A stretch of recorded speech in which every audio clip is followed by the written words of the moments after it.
जवानी और बुढ़ापा। एक दिन तुम भी बुढ़ापे की अवस्था में जाओगे।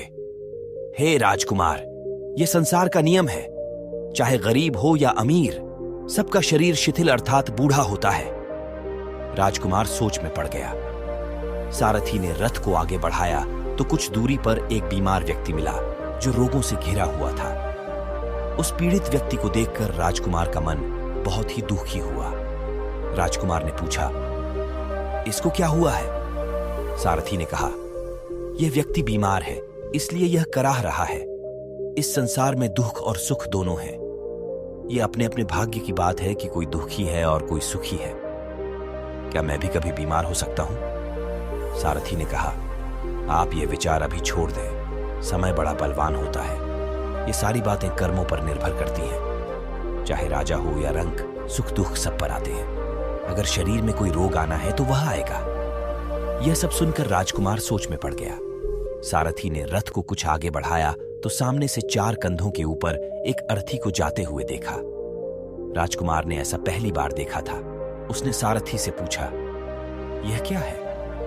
यह आदमी मर गया है, यह मुर्दा है। जो व्यक्ति मर जाता है उसको बांधकर श्मशान भूमि में ले जाते हैं, फिर वहां पर उसे जला दिया जाता है। राजकुमार ने कहा, क्या सबको मरना पड़ता है? हाँ, सबको मरना पड़ता है। यह मृत्युलोक है।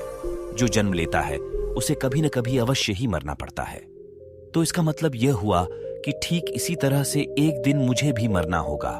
मेरी देह भी मुर्दा होगी और मुझको भी 4 कंधों पर उठाकर ले जाया जाएगा। मुझको भी ऐसे ही रस्सियों से बांधा जाएगा। मेरे भी आगे पीछे घर के सदस्य रोएंगे, तड़पेंगे और जिस संसार को मैंने इकट्ठा किया है वह सारा का सारा मुंह से छूट जाएगा। इसका मतलब यह हुआ कि क्या एक दिन मैं भी मर जाऊंगा? क्या एक दिन यशोधरा भी मर जाएगी? क्या एक दिन मेरा राहुल भी मर जाएगा?